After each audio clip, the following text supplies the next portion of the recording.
For us, he represents the public officers who are secured, the people who have no issues with their pension, their job is secured. And we also think it represents the private sector workers who believe that this has nothing to do with them, and so they have nothing to worry about when it comes to this situation.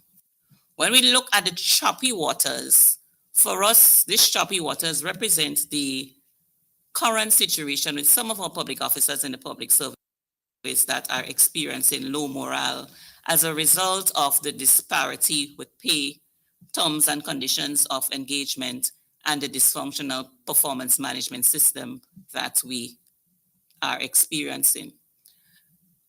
The other gentleman sitting next to the satisfied and, well, we wouldn't want to say unconcerned, but the public officers and the private sector workers who figure there's nothing for them to do. For us, he represents the policymakers. And these are the ones you notice he take a little step forward and he's taking a dim look at things because he's trying to decide what are the decisions that I need to make. So him representing the policymakers, the cabinets, the people who have the administrative functions to perform, the DPA, the PSC, and our senior managers board. When we look at the two gentlemen at the back, they are the ones making all the noise. We notice these are the unestablished public officers who are not eligible for pension. They are the ones who are not secured with their tenure. And these are the ones who are crying out and asking what can be done to make things different for me. And they're all sitting in this boat called the public service. The question is, what will eventually happen to this boat if the ones who are at the back or the front, what we call it, do not do anything? If our policymakers do not do anything, what will eventually happen to this boat? And oftentimes we hear the answer, the boat would sink. And obviously, if that boat sinks, it affects all of us, not just the public officers, not just the policymakers, not just the ones at the front or the back crying out for us to hear them in terms of what should be changing with regards to the job security, but all of us as Grenadians will be affected if that boat sinks. And as we went through our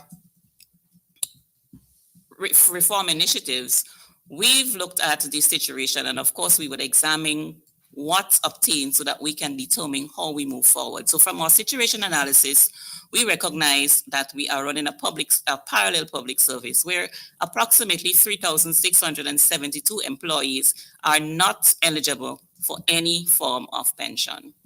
We do have 904 persons who are eligible for an ex gratia payment, and then we have 4,000 plus who are eligible for the current pension. But 3,672 people are not eligible for any form of pension after their tenure in the public service. And our desire is to see that the public service officers who, at the end of their tenure, will be able to receive some sort of benefit after their work. Another situation that we took close attention to is at the end of each year, sometimes in cases where people work as long as 20 years, at the end of their tenure, all they receive is a thank you letter from the government of Grenada. We would like to see that change, and we would like to see employees exiting the system receiving a retirement benefit to support a more comfortable life at the end of their tenure. The current pension, as it's designed now, when it was designed 60 years ago, we know it only catered for approximately 200 people. In 1993, when the NIS was introduced, the pension was stopped. And simply that was because at that time, I believe it was understood that the pension could not have continued as it was. So it was stopped, and then nobody received pension for approximately 38 years until it was restored in 2022. Where we see approximately over 4,000 people being eligible for the pension. Our desire is to see that we have a pension system that not just caters for the established staff, but also for all public service employees at the end of their tenure. So in examining the situation, our question became, what can we do to move from our current state to our desired state? And for us, it was about these three major reform initiatives: the regularization exercise, the reforming of the pension, and the introduction of an integrated performance management system in the public service. And we will speak a little bit about three of them briefly so that we understand where we're at with all three. When we speak about regularization, we often like for all of us to be on the same page. And for the purpose of this exercise, we always make the point that regularization does not mean moving all our workers wholesale from the unestablished to the established without any form of review or assessment. So we always like people to get that point extremely clear.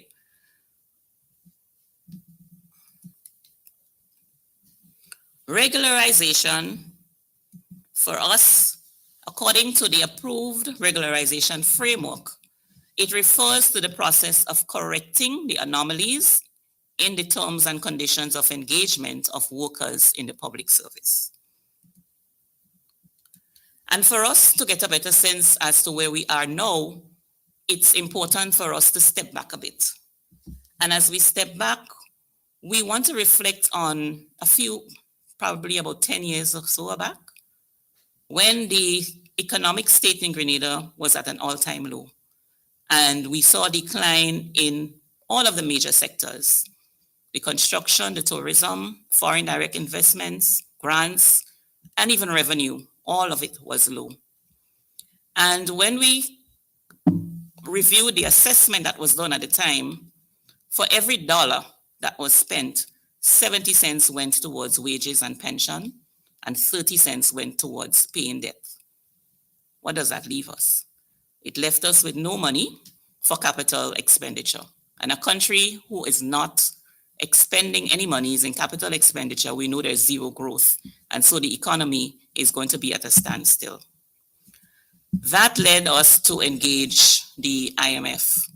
And with that engagement, Grenada was able to secure a 3-year extended credit, and that aimed to foster fiscal stability in the country. And the IMF recommended structural and economic adjustments, and hence that gave rise to what we knew as the Homegrown Structural Adjustment Program, which ran from 2014 to 2016. That program had 3 pillars.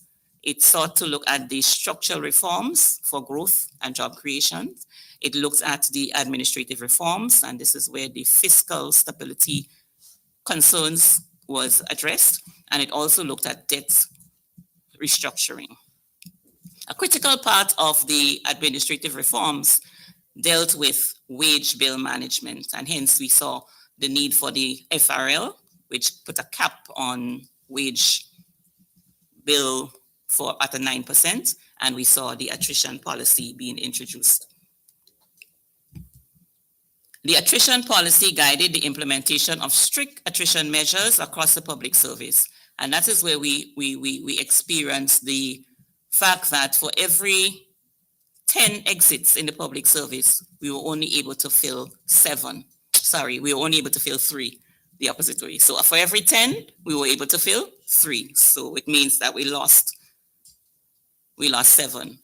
And these replacements were determined by the type of the positions and how critical these positions were to driving the strategic agenda for the ministries and the departments. To maintain fiscal discipline and not to inflate the wage bill, and also to still meet some of the service requirements at the time, we engaged using various instruments. And that we see that brought us to where we are today with the parallel public service. We have the established and we have the unestablished.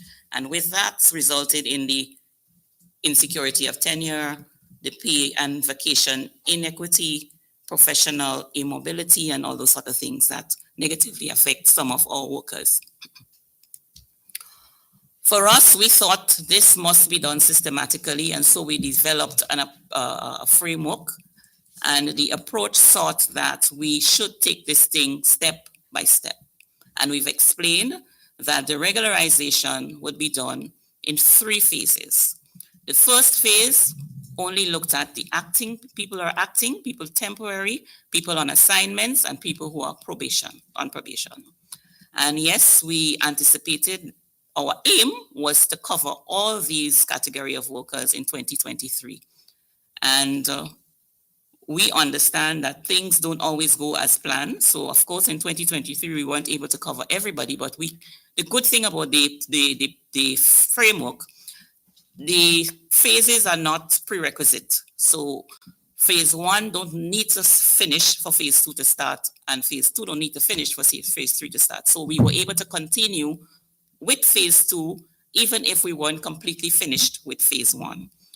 But as we progressed, we were able to iron out some of the feeding problems that we had in phase 1, and we were able to regularize more than the targeted 300 people in the first phase. We're happy to know that 404 positions were regularized in the first phase thus far. And as we continue this year, 2024, the anticipated number of people that we would look to address would be 1,262. And as we move to phase 3 in 2025, the bulk of the people, 3,316, which include the Imani workers. A critical part to the regularization exercise, a measure that would help us to further strengthen the reforms initiatives and to look at the longer term benefit and well-being of our public officers, is that of pension reform. And when we thought of pension reform, we basically examined 3 options. The first option would be to maintain the current pension obligations as it is by engaging employees on contract. The consequence of that is we would just continue running a parallel public service where some workers are eligible for pension and some are not. We may even say we can consider simply just meeting the short-term need to meet the security of tenure and offer all these people an open-ended letter. That would cover the security of tenure. However, that will not meet the longer-term employee well-being that we want to see. So we thought this is not a very good option. The second option considered was to significantly increase the government's pension obligation.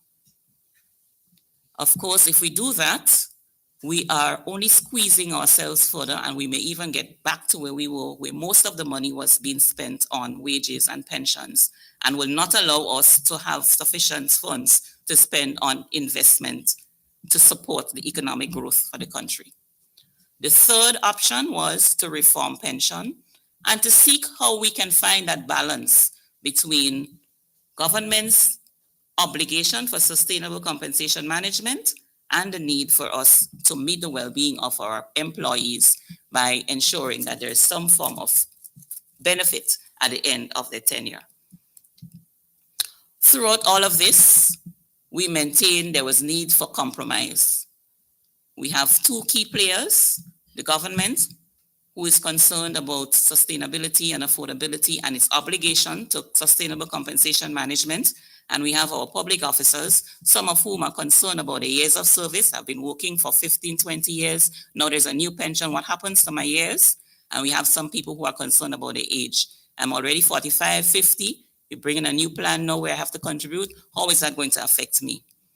Throughout this, the process, we've had a series of engagements, and we've heard the concerns by the stakeholders, and we've taken all of their concerns into consideration as we developed this new pension plan. So I would walk you through briefly the key features of the new pension plan.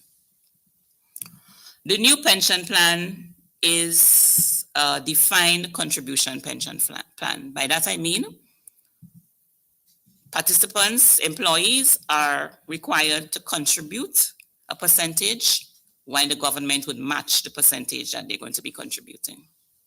The plan is a multi-employer plan, and by that I mean the plan is long-term and forward-thinking. It caters for employers outside of the government. While the government would be the main employer, it can also support, for example, the statutory bodies who do not have a plan and is interested in securing pension benefits for its employees.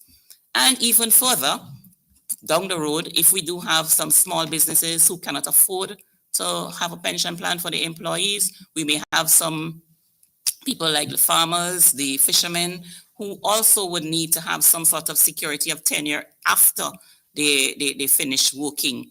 And we know the NIS is not sufficient in its current amount that is being disseminated to workers at the end of their tenure. The other feature of the plan is that it is the contribution rates are going to be matched, as I said. So the government would pay 3% and the employee would pay 3% for people who are earning under the current NIS threshold. People who are earning above, the government would pay 3% on the amount below, but 6% on the difference above. So 3 and 6, and the government would match it, 3 and 6. The plan, there is going to be room for voluntary contributions. We do have the provision for people who are on the establishment, and mind you, just to reiterate the fact that this new plan does not affect the current people on the establishment. It's only people who do not have any pension plan in place it's going to be for. But if there are people who are on the establishment and are willing and able to make voluntary contributions, the plan will accommodate that as well. The participation in the plan is mandatory. Once you are a public service employee and the plan is in place, everybody will be required to participate in the plan.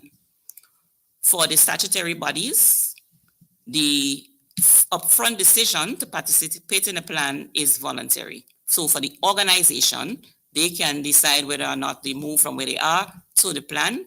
Once they make that decision, then the employees at the statutory bodies, it will be mandatory for them to participate. In terms of vesting period, the vesting period for this plan is 5 years. So by that we mean after you work for 5 years, you can have access, well, the funds that are in your account will be attributary to you. While you cannot take it, but it is going to be accumulating in your name so that when you reach retirement age, you will be able to have access to the funds after 5 years. The difference between that and what obtains now is that even if you work for 10 years now and you decide to go, you're still not able to get anything from that plan. So this one, it is vested after 5 years. The retirement age for this plan is the age that the institution is under at the time. So for us in the public service, our retirement age is 60. For some of the statutory bodies, their retirement age is 65. So whatever your HR policy is for your retirement age, that is what would be obtained for you under this plan. The benefit provisions, like with the other plan, people can have the option to take 25% upfront and the rest over a period of time. We do have provisions for early exit as well. People can take 50% of their earnings. So for example, someone wants to move on and start their own business and they may have need for capital. They can have access to 50% of the funds that are in their name so that they can move on to do such. Past service credit is a key thing that we've heard a lot about in the consultations. People, as we did mention, are concerned about their years of service and how is that going to be affected. We're happy to see that the government did approve the consideration for past service credit. So your years of service will be considered in your calculations for the pension. The plan will be administered by an external expert, and we are making provisions to secure such entity. The investment management will also be secured externally. And the plan will also be managed through a board, which will be reporting to the Parliament as opposed to the Cabinet. And that too was a concern raised in the consultations. And we have been able to secure that decision that the board will report to Parliament as opposed to Cabinet.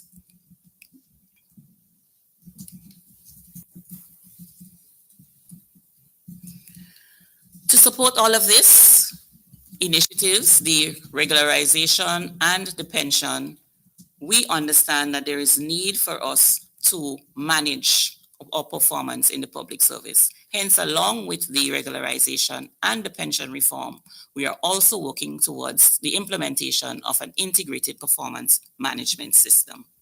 And this integrated performance management system is developed on the public service values. It is mindful of the fact that the Grenada Public Service is committed to upholding the highest ethical standards while promoting equity, inclusion, and respect for all as we embrace innovation, manage change, and collaborate with stakeholders to continuously improve our responsiveness and professionalism while remaining dedicated to the well-being and advancement of our employees and the people that we serve as public officers.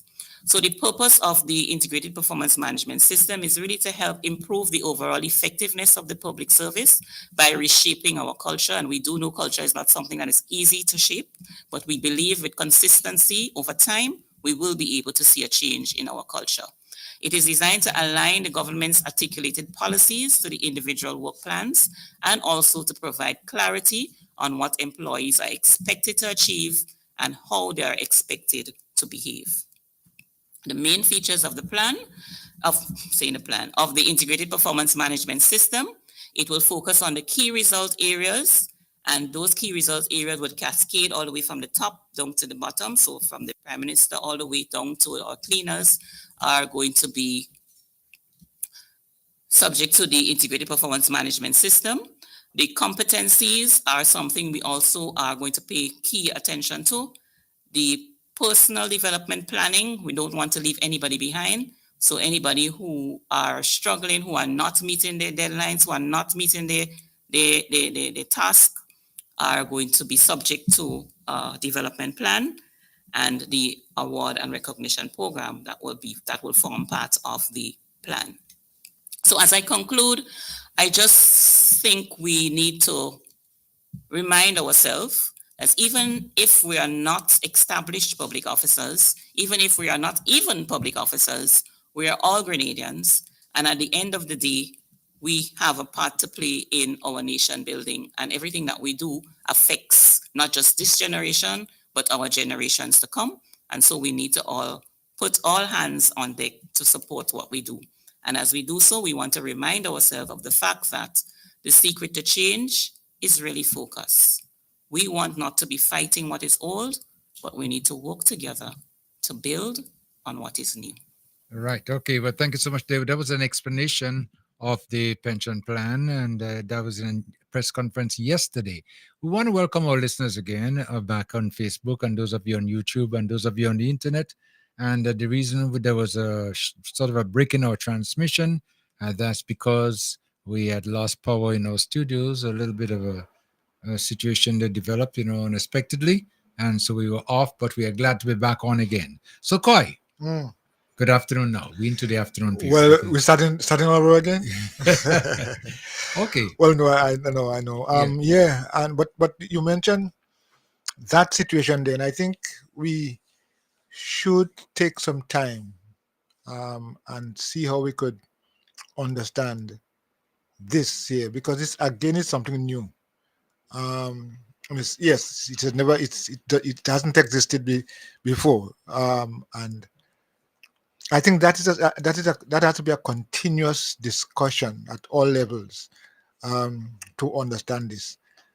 And I just don't understand why most people, a lot of people, don't understand or see the importance. Yeah, of a pension plan. Yeah, I mean, Really, I mean, it's mind-boggling here. Well, I think, why you see, people are very reluctant in paying anything, whether it's VAT, they don't want to pay VAT. You might be riding on a bus, you don't want to pay for the bus. Yeah. People just like this sort of a free ride. But in life, you don't get that. That doesn't exist anymore. If it did before, it don't exist in today's world.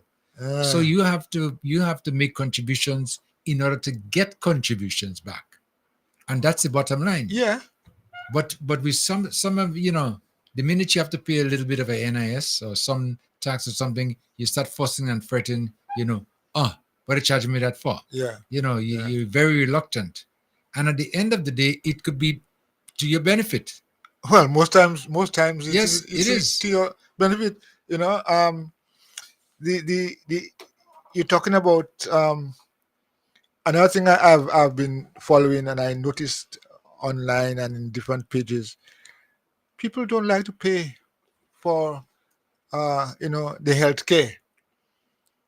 We have developed. I'm using that as another example of how we don't like to, pay for things that definitely are beneficial to us. We grew up with the understanding that was that healthcare is something that they're responsible for. Who is they? Who is That's responsible? the days we, What are the point? the days we, Yeah, we are the day. and and we feel that we should just be given stuff, be given stuff, be given stuff. But It doesn't work like that. no, No, no. no, it doesn't. No, no. In order to sustain those kind of programs, there need to be some systems in place. Certainly. But we seem to ignore that. But I'm glad that this exponential was given in detail. Mm, And I mm. listened to the entire thing. And to me, I think they have covered everything, really. I'm looking because they went to do some discussions and with people interact with their opinions and their suggestions, and I think based on what I'm hearing there, I don't see anything really missing out. Some adjustments may be made down the line, as they very well say that, but I think it's a plan that should be moving forward as quick as possible because we need it. And if we don't get something going right now, we at our older age, those who working, up Mm. to the age of retirement, gonna have a lot of issues in taking care of themselves Mhm.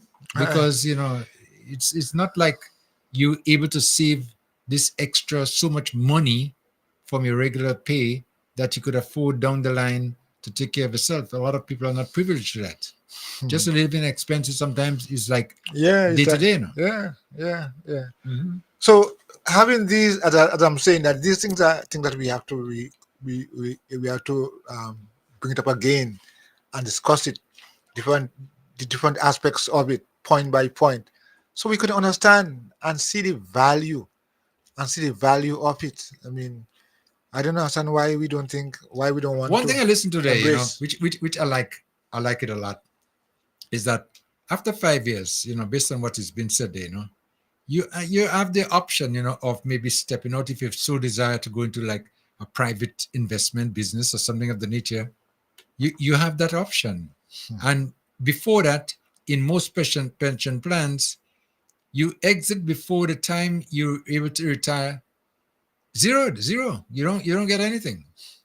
So that again to me is a big plus. It gives you that flexibility as to being able to move out if you so desire.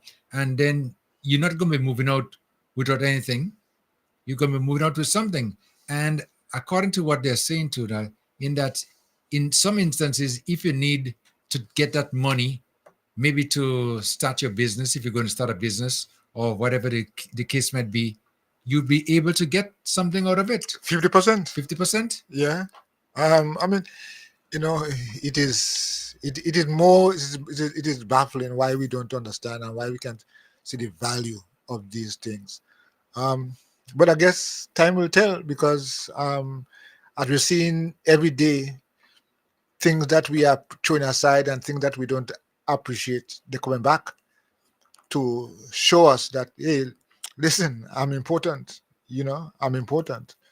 So I think we need to keep understanding this, keep explaining it, and keep having discussions on it. And as the government is explaining too, and is letting you know that under this old system, we just cannot continue. It's not No way. You can't. sustainable, That's it. you know. You can't. You can't.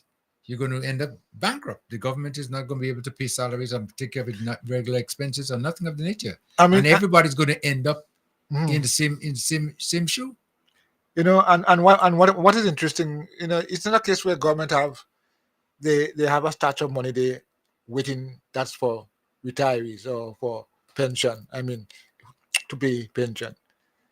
I mean, we have to understand that it is us, the taxpayers, you know, that's the source of the money. Mhm. The taxpayers, us, we're talking about. What is and not even that. Take for instance, look at the NIS, right? We make a contribution to the NIS, okay? And your employee makes a contribution as well, in order for the NIS to be able to sustain itself. You know? Yeah. Otherwise than that, we're going to have issues, a lot of issues. So now the government is offering, you know, something that you could make a contribution to, what, 3%, I think it is, and the matching, 3%, yes. and the matching, and it gives 3%. you the opportunity to when you retire, to get back something, and maybe continue getting back, not just, you know, maybe a one-off, maybe a gratuity. I didn't hear them mention that word at all, but I'm just saying it's nice to be receiving some sort of a fund, some sort of an income after you retire. So this way, it's going to make your living expenses, you know, minimal.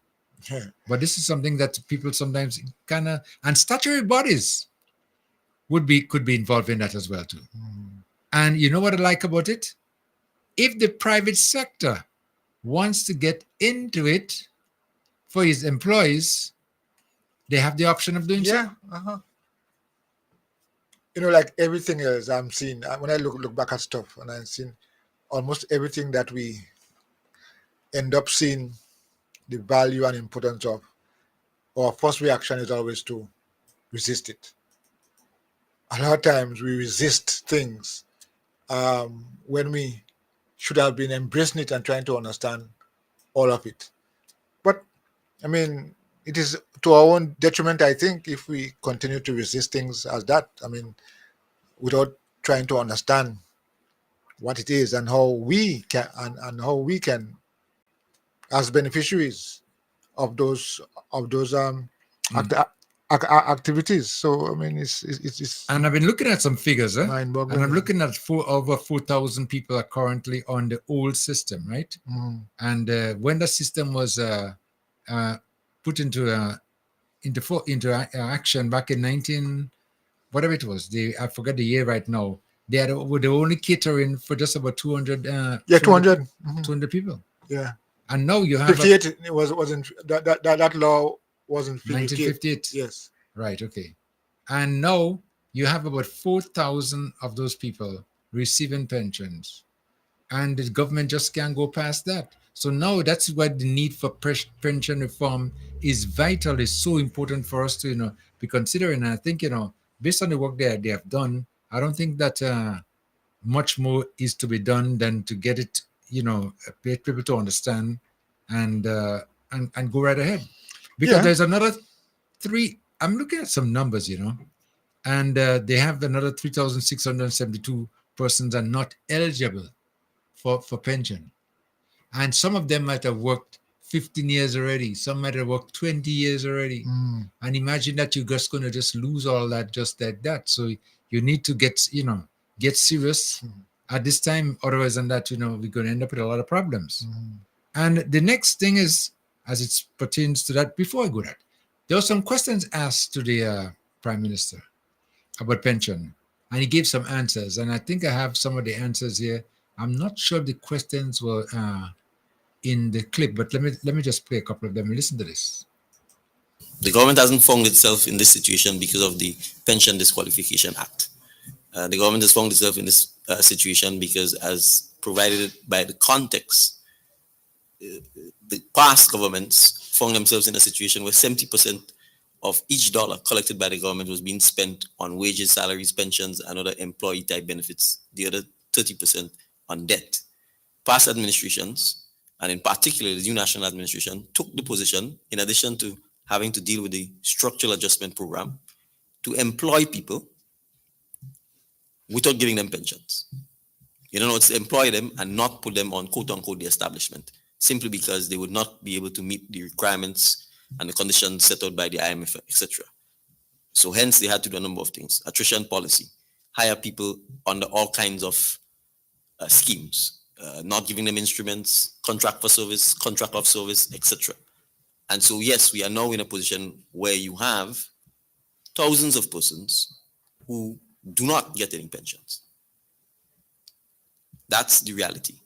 The court judgment simply applied to established public officers who were not being paid a pension pursuant to the government's view of the Pension Disqualification Act.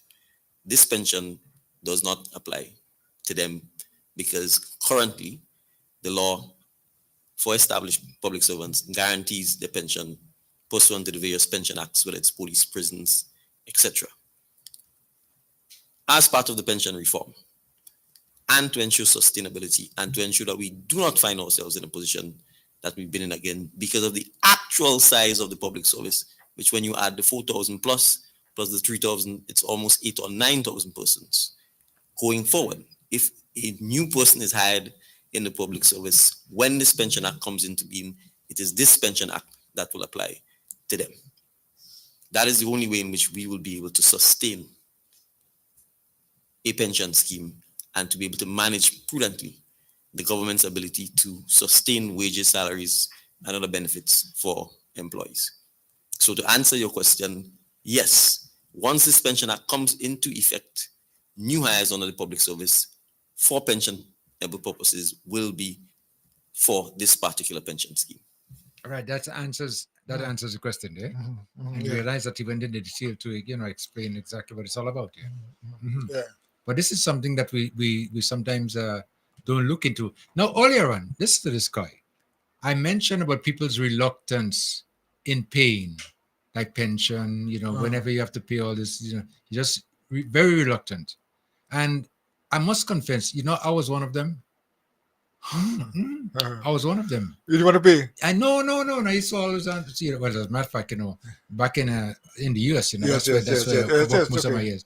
And I used to always, vex with Uncle Sam, and every time Uncle Sam take this out, you're fussing and you're fretting and everything like that. And what we do, we find ways and means of beating the system to avoid pain. Yes. And everybody tries this trick to see who could beat the system even better. But you want to hear the joke? You want to hear something? Tell me. And this is serious. This is happening now. Now, time for me to get pension, right? And I was never even looking forward to that because of my situation here. I'm good. But listen to this. Time to get pension now, and I'm getting the pension based on what my contribution was back then. You know what I said to myself? If I only know. That's always the end result. I mean, really. I said, but if I only know. You should have. I should have just go ahead. No. You see, in fact, I saw a comment here on the chat. Somebody says people are resisting without reasoning. Yeah. Yeah, you just it's easier to say, nah, I want it. I ain't participating in that. But you haven't stopped to understand it. What are the benefits it will bring for you? See, it's always time will tell. In time to come, you will say, "Boy, sometimes, if I didn't know." Yeah, if I didn't know. And you don't want to find yourself in a situation saying, if you didn't know. Take it from people who have gone through the process, and if they give you an advice and say, listen, please comply and go ahead and do what you have to do. Go ahead. Because at the end of the day, it could be benefit to you.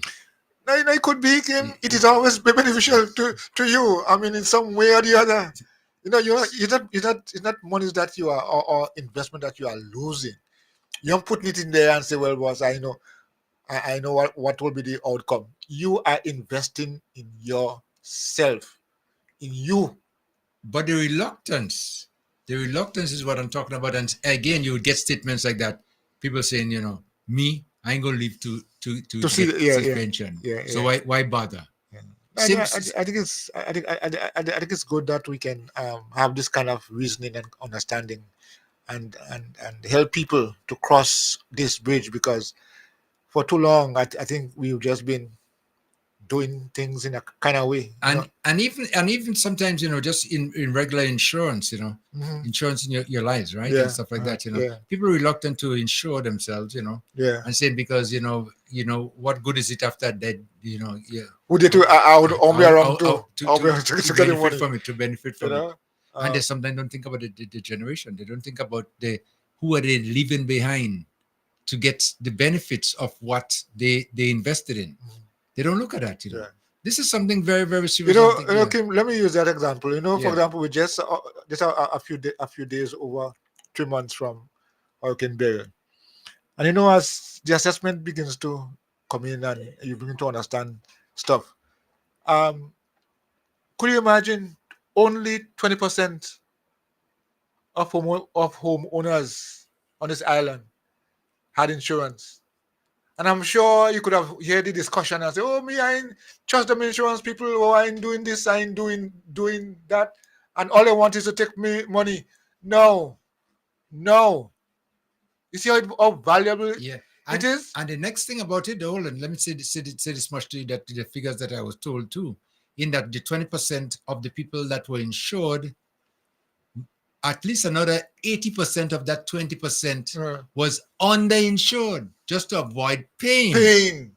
Yes, that's to avoid paying the real cost Right. of your premium. Right. Yes. So and then when the time comes to make a claim, you right now, I'm sure you want the most. You want the most out of what you can get. Let me take a call. Vibes FM caller, come in. Caller, hello. Hey, Ken. Yeah, hello. Yes. How can one get rid of the union president? You're asking the wrong person. I don't know. Well, I mean, legally, like, can the members vote him out? Oh, definitely. Well, when they have the conventions, that's what they have, or elections or whatever they're having. Well, I think he needs to be changed, because he doesn't give these people and them he's supposed to be representing any good advice. Because when you listen to the conditions, what the Prime Minister said, and on everybody who has sense, look at that option.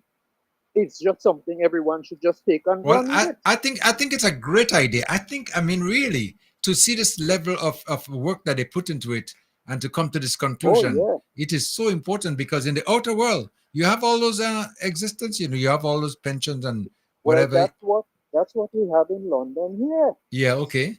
We're paying up somewhat like a private pension, where the employer contributes towards it together with you, apart from your government pension. Right. So you could end up. That is the similar case. Right. So you could end up with two pensions. You will end up with two. That's it. Yes. So this man, this union donkey, needs to get a life. He's no good for the people. Yeah. Yeah. So I listened to him and I said, this man have no sense whatsoever. You can't be doing that and saying such things and representing people. Yeah. Definitely. Anyway, I quite agree with you, yes. Good night. Okay, good night. Okay. Calling from the UK. Yes, so you say good night time there. Yeah, yes. But honestly, this is something I think is very, very important for us to consider. And I think all hands should be on deck. You just spoke about the union leader there, But the leader of the union, I think, is maybe just trying to get on a platform to be heard, but he's not making much sense in my view. Not at all. Because in any situation, you have to make a contribution and the government have to make a contribution. There's no if about it. You can tell the employee, hey, he alone should pay, and you ain't paying nothing. Yeah. It doesn't work like that. Yeah. Can't. So, and not because what happened is that because you had the old pension of 1958, right? So you're just figuring now, well, everybody should go under that now. Another 3,000-4,000 people should go under that again. It's going to go back. The system going to go bankrupt. Where's going to get the funds from? Yeah. So you have to put a thing in place now. Those are already gone. You say, let that go. I mean, union leaders fight for and struggle for their members, but they have to struggle with sense. They have to struggle with sense. That's the point. That's the point. You can't just ignore common sense and just go reason And even as we've seen in recent times, they're even calling out workers. I mean, without even that kind of reasoning, that understanding. You will mash up a thing just to get your way, and you yourself will go down when it's mashed up. With common sense, we can accomplish a lot of things, and we should be able to reason. Why can't we? But Just because you want to, the impression that you are the leader and I'm in charge, and I could shift things, I could make them do things. I mean, what is the objective here? No, certainly not the workers that you you're fighting for. Precisely. That's it. No.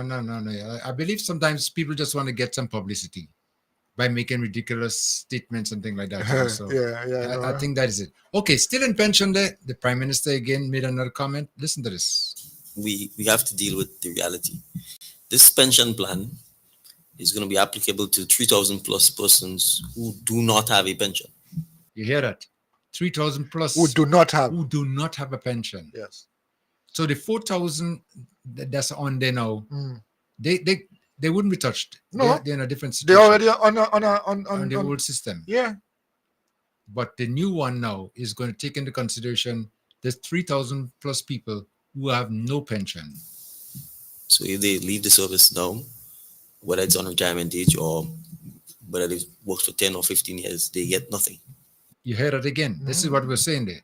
People who've been there working for 10, 15 years, whatever, they leave now, nothing to get. But under the new plan, you have the option. After 5 years, yes, you have the option of deciding what you want to do. You could take out, you could leave it there or whatever you want to do, and you're still going to have your pension secured. So what the government is seeking to do is to give them a pension plan. And the government is contributing 3%, and we are asking them to contribute 3%. So that 3% is their money. The only issue is that we are simply saying, as opposed to spending all of it now, we are incentivizing you to save 3% of it, and we are matching an additional 3%.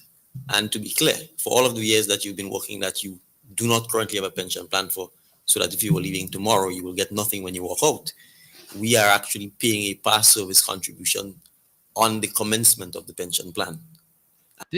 I think I missed that, but that's even more interesting. Yeah. For all the years that you have been working, nothing was paid. The government is going to look into that. To include that as your work time. Yes. I mean, as what as your contribution. Yes. You worked. Once you start on the plan now, then things can be regularized. You're not going to lose whatever you had worked for before, which is good. And I think that they are taking the tab on that too, right? Yes, of course. Yes. Of course. The government is going to pay all of that up. Yes. Bring it. So I mean, bring you up to date. This is a win-win, triple times win-win situation for people who did not have a hope. Right. They gave all their energy, all themselves, and not knowing, not being able to having the benefit of getting something after you finish work. Now, this is not happening anymore. That's it. You can rest assured that you are going to be looked after and taken care of. Vibes FM, caller, come in. Yeah, I'm coming in again. Okay. These people are very lucky, man. Very lucky people. I don't think they realize what they're getting. The union man need to take that up and go and explain it to the people what it really means in real.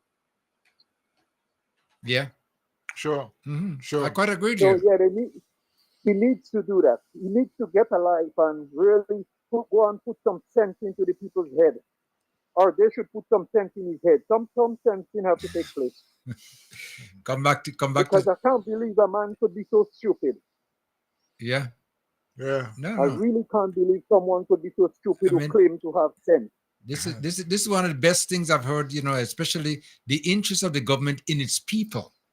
This is where the government is concerned about people and building them. And in order for us to get that to take place, we have to work together.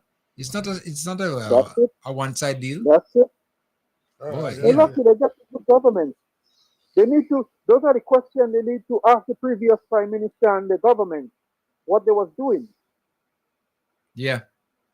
Yeah, because Anyway, yeah, go ahead, Carla. Okay, thank you. I'll see you. Right? Okay, Right. all Yeah. right. Yeah. Okay. And this caller just mentioned something there. The previous government wasn't interested in nothing like that, not at all. They didn't care, Well, of course, I mean the evidence is there that all they cared about was to stay in power, and that's it. and that's it. So it was being done by whatever means necessary. Yes, I mean let's not go into that aspect, but the reality is that they are pushing it by any means necessary. But You know, what had transpired too is that the previous administration, okay, wasn't concerned about pension period. no, And whenever the talk come up, we listen, they take them to court to see if they had, you remember the 9 years the workers had to go through right there, even when the court ruled in favor of the workers. they had to now put a committee together Yes. to determine Yeah. how they should do it and why they should do it and if they should do it. Right. Yeah. So I mean, where's the interest? I mean, the fact that it reached to court is an indication that all right. I mean, Yeah, but that's because they had no intention of doing it. well, come on. So why do you allow it to go to court now? This administration did not even Well, it was just have a court. I mean, It there was no was- court issue there. They just take it on themselves and say, "Listen, this is unfair to our citizens. Unfair to our citizens," and they put themselves out to ensure that is changed. You know. Mhm.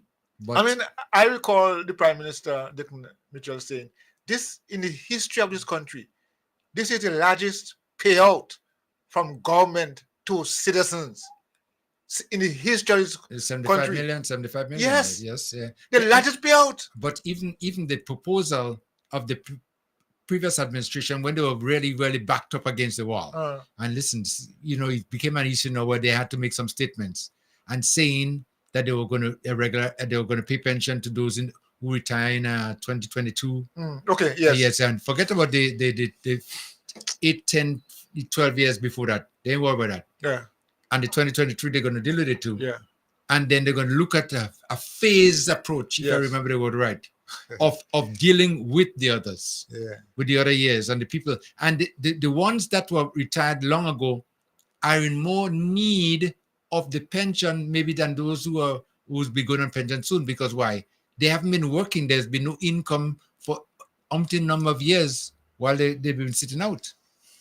And I would think that they would have looked at those before rather than going on the current ones. But it's because they had no intention.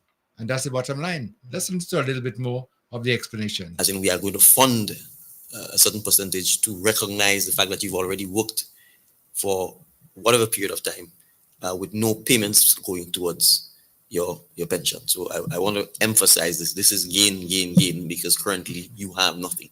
If you leave now, you get nothing. If you work until you retire, you get nothing. And we're saying that you'd see the numbers. We're not talking 5 people here. We are talking 3,600 plus persons who currently face this situation. And so we also have to talk about sustainability. The PS provided the background as to where Grenada found itself and why it was forced to go into structural adjustment and take all of the painful policies it had to take because the management of the government's finances was not being done prudently. And so we cannot go back to a system where the pension is completely funded by the government, i.e. taxpayers, with no contribution from the employees. Such a plan will simply not be sustainable. And if we did it 5-10 years from now, we'll be right back where we currently are. Because the situation we're in has arisen by the fact that essentially we had an unsustainable human resource finance management policy in place, which saw 70% of our money going towards wages and salaries, and the rest going towards financing debt. I still want to repeat the call made by the PS. Very early, the department wrote to the Trade Unions Council, inviting them to take part in this process. They have never done so. Notwithstanding that, we will continue to engage with them, whether it's individually or collectively, if they want to do so. The consultant has been on island repeatedly throughout this process, and there's been several engagements, and we have no difficulty in addressing that. The PS didn't say this, but I'm going to say it. The Public Workers Union went to the lawyers who wrote the government. We've since responded to that letter, And even in that letter, although what was contained in the letter was hogwash, we have still indicated to them we are ready to meet and we propose the date of 30th October. But I want to make it clear we are committed to doing this. We are committed to making sure that we do not leave the current generation of workers who do not have a pension to find themselves 5, 10, 15, 20 years from now retiring with no pension in place. It will not be good for them. They will retire into poverty. It is still going to be the government and taxpayers they're going to be running to for some kind of social safety net or social protection. And so we are committed to ensuring this happens. And I'll make the final point. This pension is not impacting the 4,000 plus public servants who currently fall under the existing pension scheme for pensions when they retire. So you have to appreciate the kind of burden the government is undertaking by seeking to keep in place the existing pension for established public servants and at the same time create another pension for another 3,600 plus and counting persons. That is what we are seeking to do, and we are committed to do it. And we would hope that those who say they champion the rights of working class and working people will in fact take part in the process to help shape the outcome, which is by any yardstick an improvement on the current circumstances that the 3,600 plus workers find themselves in. So I just wanted to make that point. Thank you. Point well made. Yes. Well made. If you are interested in the workers, yes, show your interest by participating in what is beneficial for them, not for you, for them. I mean, and I think that we need to stop and think. But Kim, what I like about these things, we'll go past that one day. Mm-hmm. This talk about should pension be and pension be and pension be will be over as soon as it started to work. Look at what happened with paying the pension retroactively. At one time, there's a big discussion. Oh, it can work. Now it was proven that it can work, and it worked, and we move on now. So you only hear talk about that again. And it move on so easy, and smooth. All because the largest amount of wealth was transferred into to the citizens of this country. Right. Yes. Large amount of payout at any one time. Listen, you all have worked hard. Take this. Mm-hmm. This is it's not what I'm giving you. You have earned it. Yes. You've contributed. You've helped build this place. So what is the resistance about now? No, don't worry. In the next couple of years, the talk will be different because we'll move on from that. And this new pension plan comes in there, pension reform comes in there. People are going to be thanking the government for implementing that. Yes, because it's to their benefit down the line. Of course, it's to their benefit. I mean, and I don't understand how people can see that, and the union leaders do not see. Notice, I believe the seat. I think that they are just trying to get on a platform to just make some noise. That's all it is. They just want to make some noise on a platform, and I think they're serious, because anybody who's serious, wouldn't be making those kind of statements. Not at all. Yes. Yep. But anyway, as it's going on right now, we realize pension reform is going to be something that's going to be implemented, and we, like I say, all hands on deck. I know, Kim, what is interesting here also is that despite the resistance, the Prime Minister is saying, notwithstanding that, we are still open. We want you to be part of it. We don't just take the initiative. Well, yes, we're taking the initiative to bring it into being, but we don't just go without you. We want you still to be part of that. Let's hear your grievance. Let's talk about it. So because you differ, you will not discuss something that is important. I think that's not the best attitude to have. We can differ, but let's talk about what is mutually important to all of us. He says, okay, well, still come. And in fact, he said there's a meeting scheduled for the 30th. 30th of October, yes. Yeah, I mean, let's see who is serious. But I don't think they're serious at all. Anyway, but I like I said in the beginning, I believe they're just looking for some publicity. Some people like that, looking for publicity, and they're going to find each and every way, to just get on a platform there to make some noise. But if you're going to make some noise, make some good noise, huh?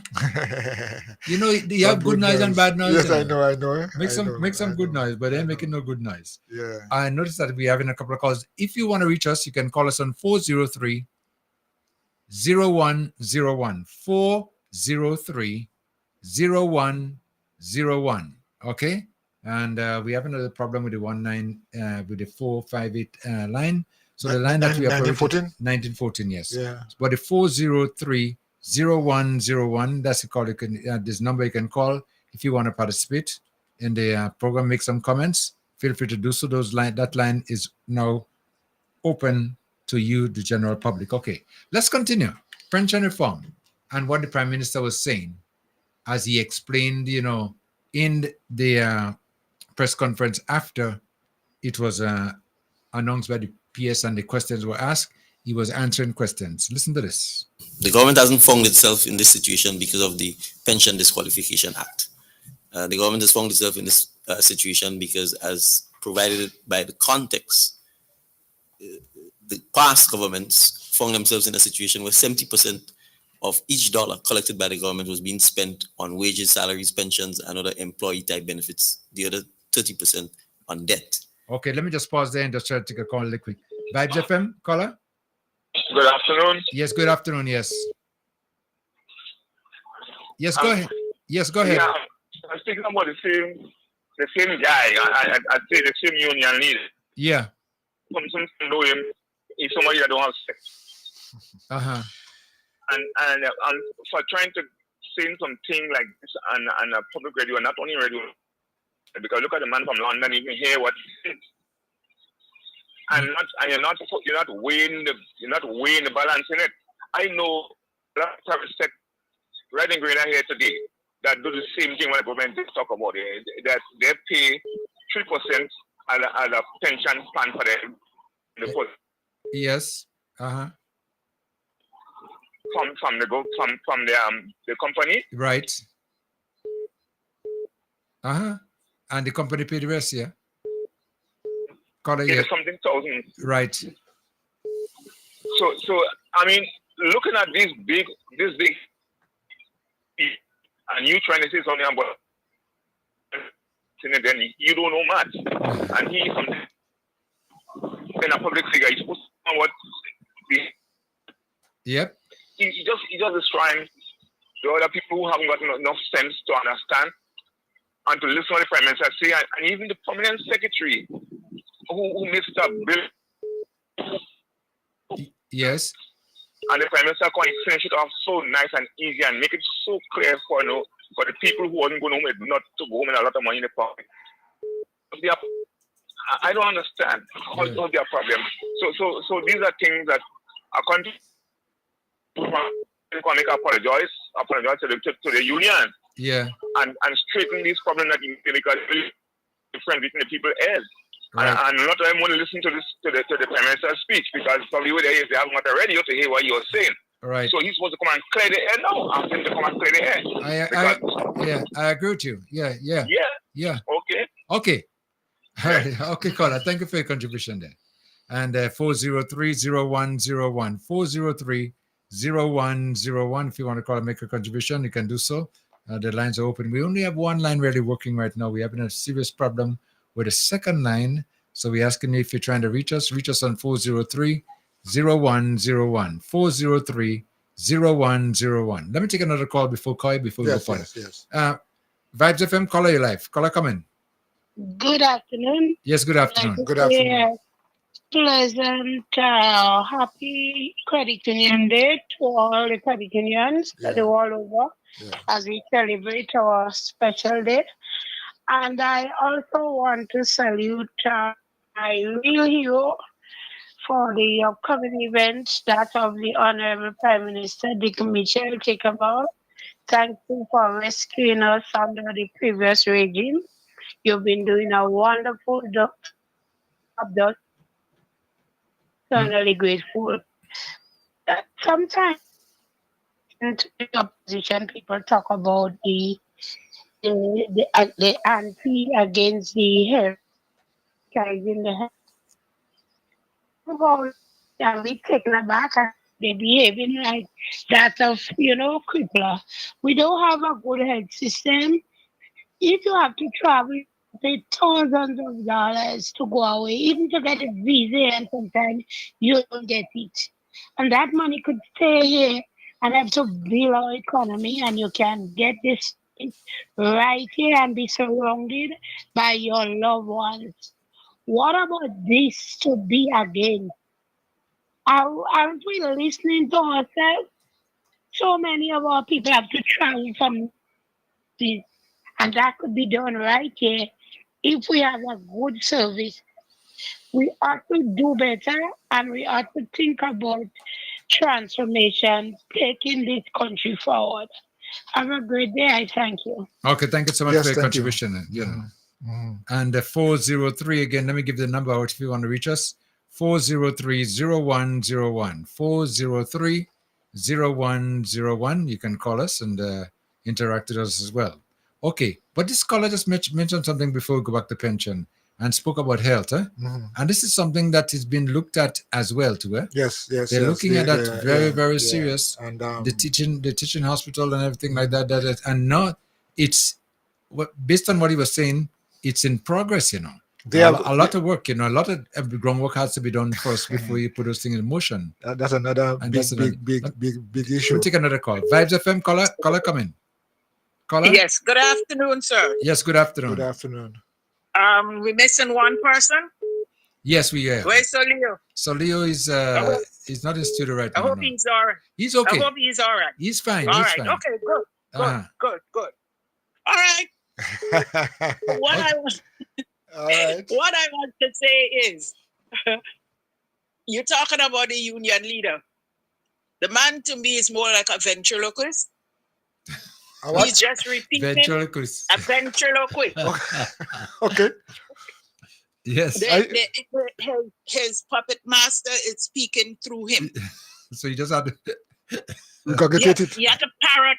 You have to parrot what he's told. Yes. And the thing about it is he's not educating himself.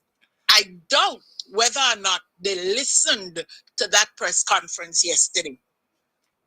Yeah? Yeah. Going back to the old phrase, the poor and the vulnerable, that was what was created to make certain officers in government, some ministers in government rich, right? Mm-hmm. I think it was Bob Marley who said, you keep your mind, they have their minds in chain, your body free, but your mind's still in chain. Right, yes. And I think that is what happened to the thing. You know the guy from that called from England earlier and asked a way of getting rid of the union leader? Yeah. I don't think that his members realize that they have that power.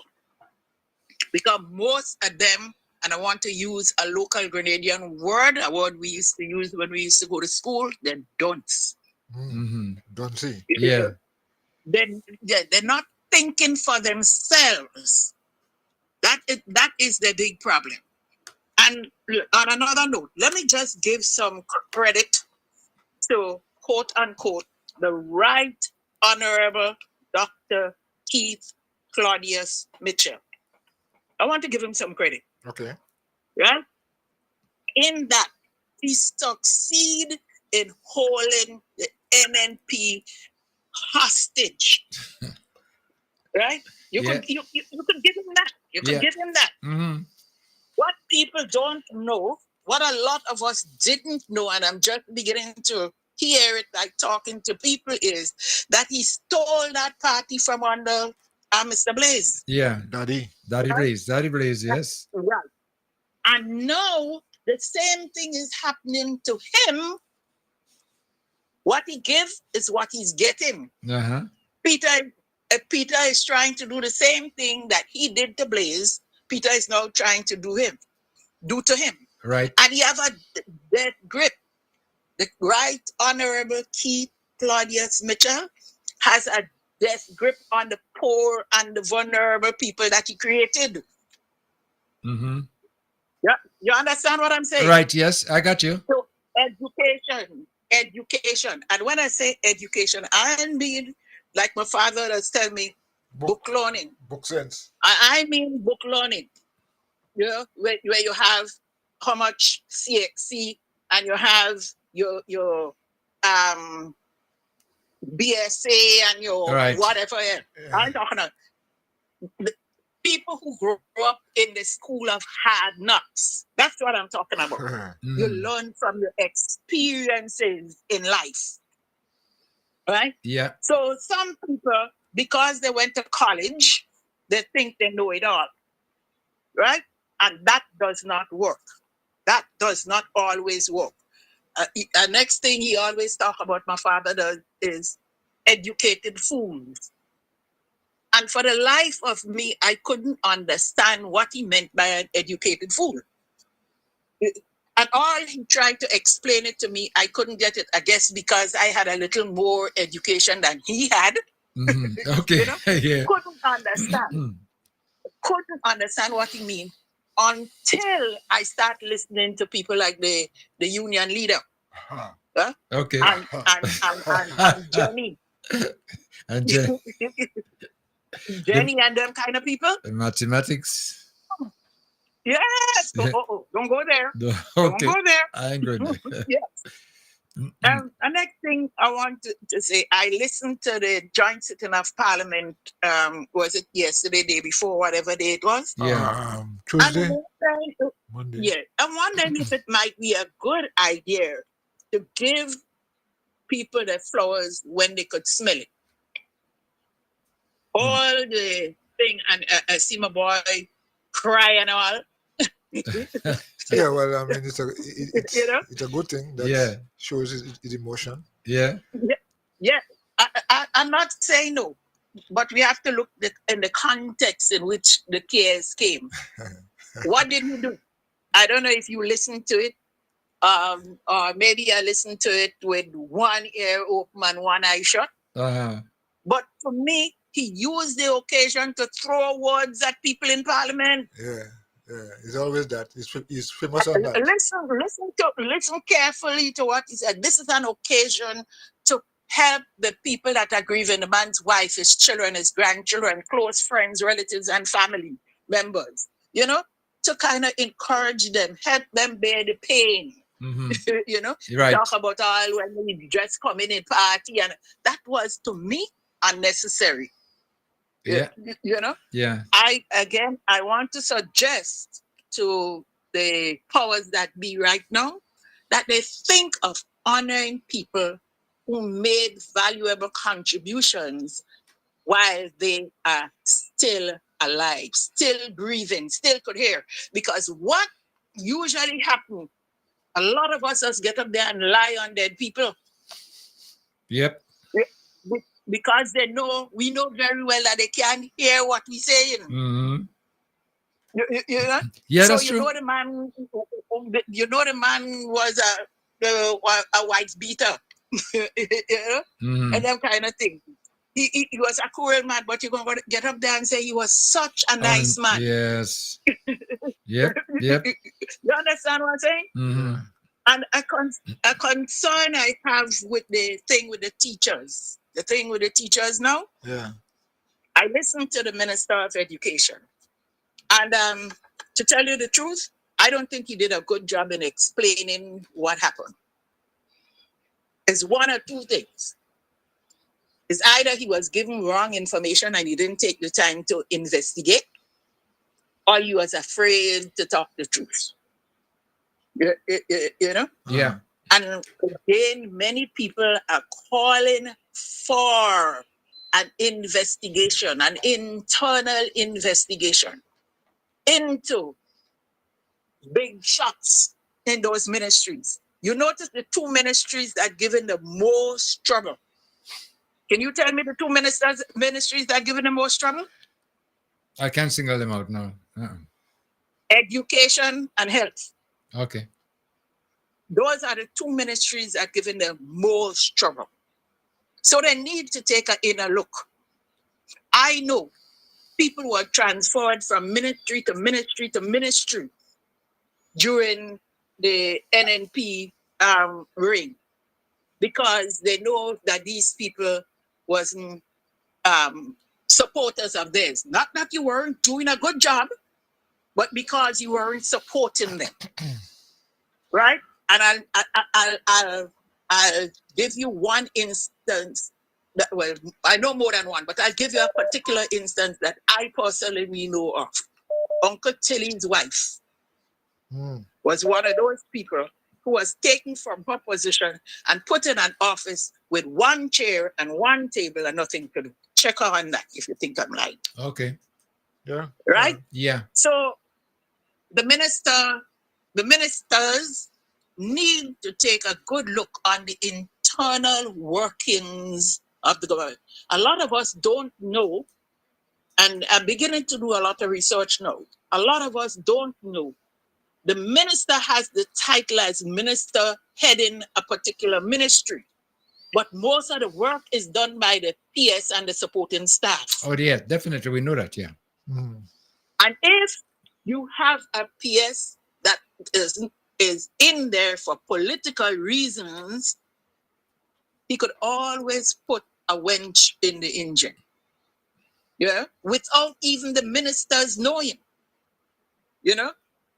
And the leader of the previous government has his people in strategic places that could disrupt. I remember during the Tillman government, businesses were told in 2008 to 2013, businesses were told, do not pay taxes. And when they get back in power, they will, you know what I mean? Yeah, right. What right. they did. Yeah. And that helped to bring down the NNP government The at NDC. the time. The NDC, yeah.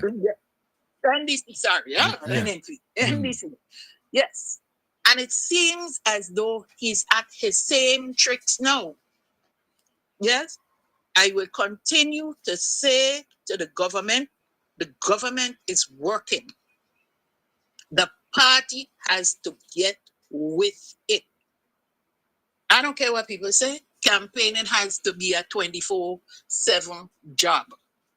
If this government is to be, because you know what? They are banking on, the NNP is banking on a one-term government for the NDC. And they kind of have a history.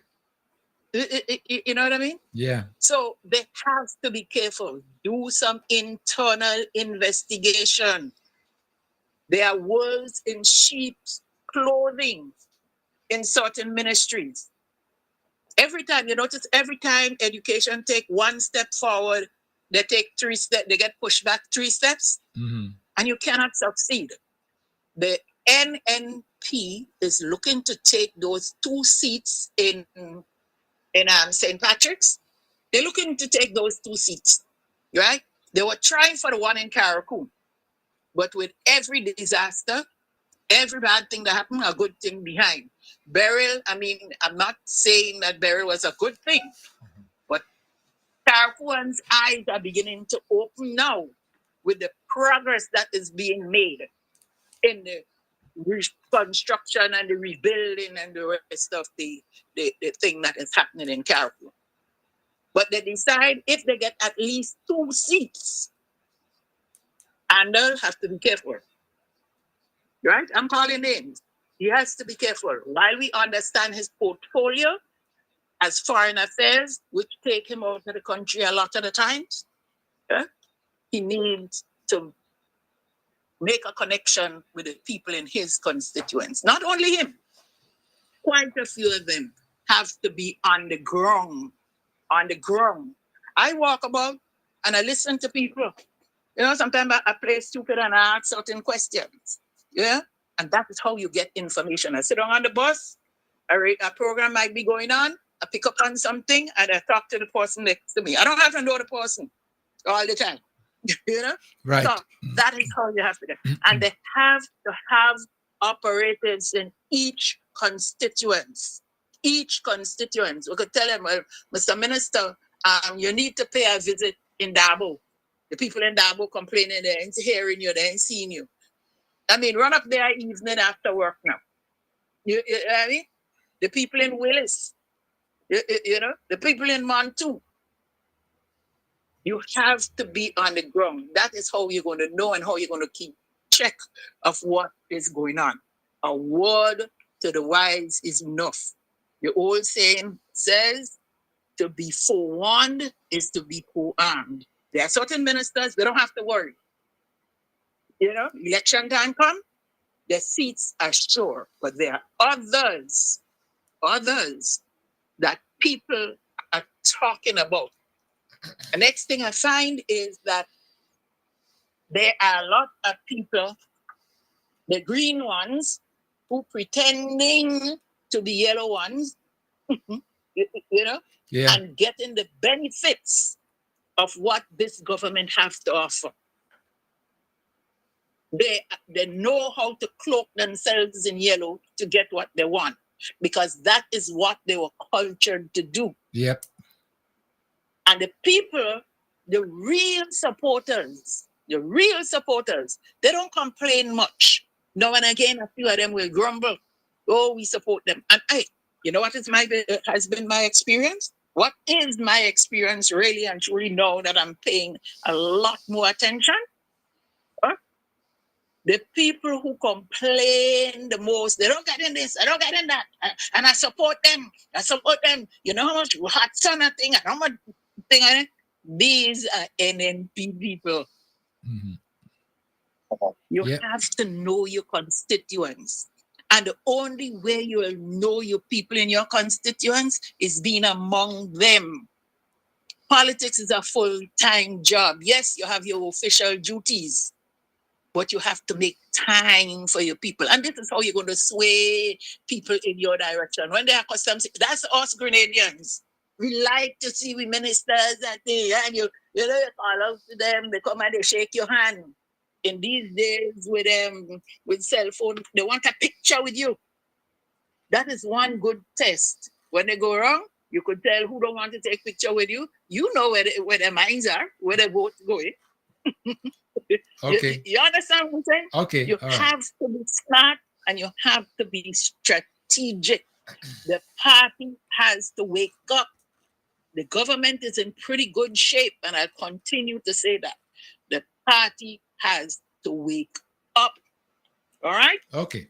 Thank you, sir. Okay, thank you so much. Tell the quote unquote the union donkey that me how long again, because people are wising up now. Now that explanation that they had yesterday from the Prime Minister and the PS, right? People are beginning to see the benefits of what this government is trying to do. Okay. All right. Thank you very much. Thank you. You see how people are getting named, Koi? Yes, I see. I mean, donkey. A lot. I mean, just like that. But is your reaction, that makes people, get those terms for you, and the way you behave. Yeah? Let me continue with the last part of what the Prime Minister said about pension reform. The government hasn't found itself in this situation because of the Pension Disqualification Act. The government has found itself in this situation because, as provided by the context, the past governments found themselves in a situation where 70% of each dollar collected by the government was being spent on wages, salaries, pensions, and other employee-type benefits. The other 30% on debt. Past administrations, and in particular the new national administration, took the position, in addition to having to deal with the structural adjustment program, to employ people without giving them pensions. It's employ them and not put them on quote-unquote the establishment, simply because they would not be able to meet the requirements and the conditions set out by the IMF, etc. So hence they had to do a number of things. Attrition policy, hire people under all kinds of schemes, not giving them instruments, contract for service, contract of service, etc. And so, yes, we are now in a position where you have thousands of persons who do not get any pensions. That's the reality. The court judgment simply applied to established public officers who were not being paid a pension pursuant to the government's view of the Pension Disqualification Act. This pension does not apply to them because currently the law for established public servants guarantees the pension pursuant to the various pension acts, whether it's police, prisons, etc. As part of the pension reform, and to ensure sustainability and to ensure that we do not find ourselves in a position that we've been in again because of the actual size of the public service, which when you add the 4,000 plus the 3,000, it's almost 8,000 or 9,000 persons. Going forward, if a new person is hired in the public service, when this pension act comes into being, it is this pension act that will apply to them. That is the only way in which we will be able to sustain a pension scheme and to be able to manage prudently the government's ability to sustain wages, salaries, and other benefits for employees. Let me just take another call quickly and just pause for the calls. Caller, you on? Caller, thank you for waiting. Come on. Caller? Hello, yes. I'm the guy, Stanley. You have to get the number for me. Say it again, please. Sorry. Huh? I'm the guy. Stanley, you have to get the number for a serial number. Okay. All right. I don't see him there today. No, he's not here today, no. Don't get him for me and see me get the number for me. Okay, but he has your number to get in touch with you? No, take my number. Give it to me. 420. Yeah. 9536. 9536. Okay, so I'll give it to Cyril and have him call you, okay? All right, nice. One love, eh? Okay, bye. Okay, bye now. Okay, let me continue with the last part of what the Prime Minister was saying. So to answer your question, yes, once this pension act comes into effect, new hires under the public service for pension purposes will be for this particular pension scheme. Thank you, Prime Minister, for your response. Linda, I hope that answers your next question. Okay, so that was just about what to do. You're trying to find out.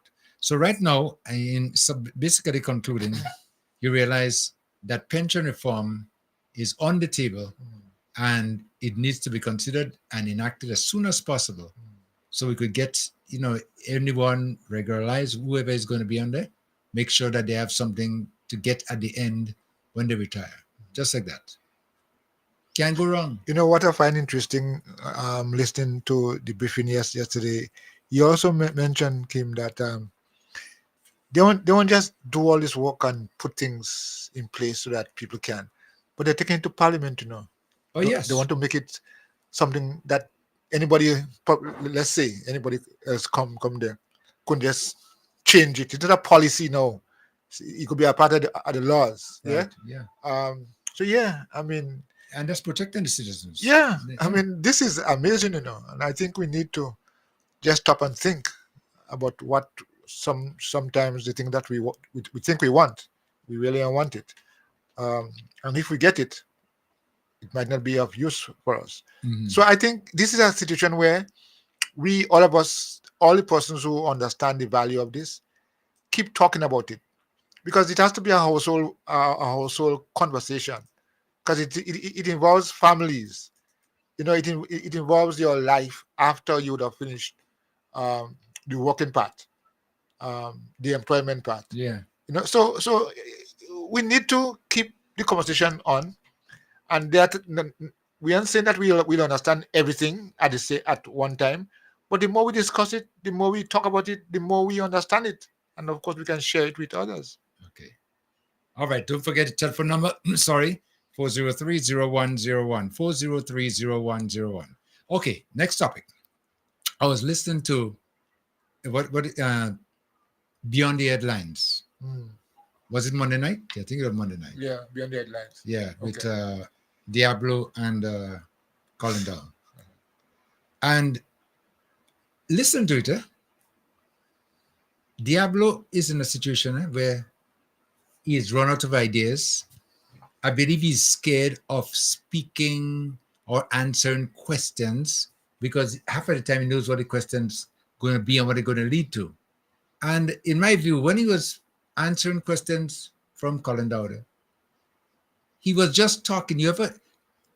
I've been following the American politics because I've been there for quite a number of years. And I listened to Trump. And whenever you ask Trump a question, Trump doesn't know the answer, But he's just talking. And he's trying to avoid you from asking him another question or maybe referring back to the question. And whenever you try to interact, you try to interrupt him there. So hold on a minute, let me say the same thing Diablo practicing. Listen to a little piece there, man. I listen to this. Important that people speak their mind and speak up. And sometimes, if you're a thin-skinned, that was your words, it's mine. You may take it personally and not realize it was an opportunity to grow. So the next name, somebody who has been speaking up, is Peter David. What role do you see for Peter David in the party moving forward? Well, Peter and I have had conversation, and one thing you know about me, I don't like to be dishonest about it. I told Peter I'm concerned about things that are here. I have told him so, and I've told him also that the question of trust is very important in anything you do. And if you're in a business, I have to be able to trust you. You might have certain skills and so on, and that's an area that's work in progress. It's not there yet. I think it's a factor, and I wouldn't may have been any betrayal of trust. I didn't hear that. What would you say was the betrayal of trust that would have brought about I would not go into that. No, that's a personal issue. I said, we spoke, and he knows exactly my position. You see, the good thing about me, and maybe where I am right now, as I told you, I feel like a father figure. If I see a colleague of mine and I feel I'm in a position, and people did that for me, Daddy did that to me, when he saw me going wrong, he called me in and advised me accordingly. And I feel I owe it to the young ones today. If they're doing something that I consider to be inimical to the interests of the organization that we serve, then I owe it to them not to go in the street and talk about the specifics, but certainly I owe it to them to tell them about what I see. I mean, if they accept it, fine. You don't have to accept it. And let's face it, Colin, I'm not saying that I would always be right, but I feel like I owe you to tell you how I feel, and you put it in the pot and store it accordingly. I said to him enough about that Peter David thing, and he knows that. And I wouldn't. You realize you're talking. Yeah, making sense now. Yeah. Keep talking. My feelings, I really don't play games. Right. I'm very soft, but I'm a very firm person, and I don't want to take me for granted. One thing you know about me, I suffered in politics before. I was fired in government because I stood for certain things and I said what I believe. The political leader of the NNP is a candidate. Is there a possibility of Keith Mitchell? Okay, listen. You listen. No, I caught it right there. Yeah. Because of the fact that he just brabber and just keep going, and Colin can get a chance to even ask a question because you try to cut him short, and just rah. But I've been telling you guys that a steel cage match is due. Steel cage match is due, and it's going to be between Diablo and Pedro. Let me get back on that. Remember what I told you? Steel cage. Steel cage match coming up just now. Let me take a call first. Vibes FM, caller coming. Hi, Kim. Yes, hello. Hello. Yeah, hello. Yes, you're on. Good afternoon, guys. Yes, good afternoon. Yeah. Good afternoon. What topic you are now? Anything? No, we just discussing the last interview with Colin Dow and Diablo. Beyond the headlines. Beyond the headlines, yeah. That was a joke, man. Oh, you listened to it? Well, a people as people. I doesn't listen as people. Okay. But because they said in the announcement, you could be able to call and ask questions. Yeah, but the problem that developed, I believe, is that when you are asking Diablo questions, you just rah, just keep going, and take up all the time. You didn't realize that? Kim, no one asked a question. No, because they didn't open up. They didn't open up the lines. But it did say you're free to call in and ask questions. No, yes, but hold on. But there's a time for that segment. And that wasn't done. It wasn't, the lines were never open for people to call. So it's something. I mean, he in the process, behind the scenes, say you don't want to do that. Well, I don't know that part, but what I could tell you, based on it didn't happen. It didn't happen, and I think the reason it didn't happen. I think the reason it didn't happen is because Diablo was just talking, keep talking,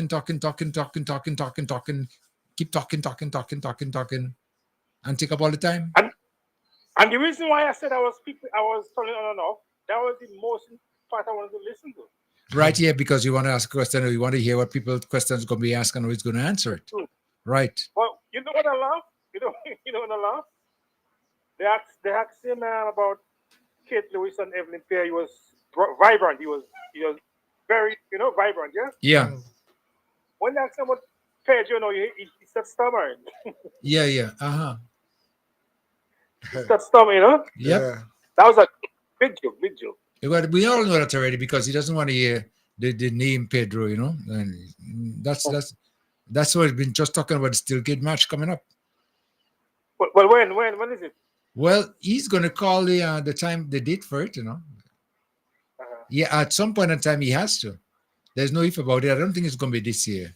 No. That wouldn't be a Christmas gift. I believe it's going to be when it's supposed to be the convention, not this year? Long time. No, I'm saying not December. this year. No. Watch, no. December. It was so this Steel Cage match had to come around that time. So no, we're not. If the winner takes all. Yeah, we're not climb out to the cage. No. Who's going to referee? Yes, who's going to referee? Emlyn. No, you can have a contender being the referee. Then you could end up with a tag team. Oh Lord! Yeah. What about Koi? What? Me? Koi. To referee that? No. You see, in a steel cage match, especially when they make the cage high, right? The referee locks the cage and he throw away the key. Yeah. But sometimes the referee make a mistake and lock the cage and he's still inside there. Yeah. But another Kim. Yeah. Quick one. I know the lady touched on the topic and she was very successful in what she's saying. Yeah. Some of the ministers, they have to get in the ground. A few of them. Right.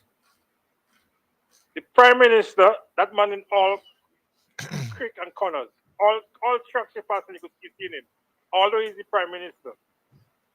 Yeah? Right. Andy, Kevin, what is the guy, Minister of Education? Yeah, Andrews, David? Yeah. Andrews. The one in South is going to buck up. The two of them in South is going to buck up. Okay. Because even funeral, Andrew doesn't go to no funerals, doesn't understand. Maybe very selective, but he doesn't go in much. Okay. And I'm hearing that on the ground. Mm-hmm. Evelyn Payne, all funeral, NDC, NNP, she's there.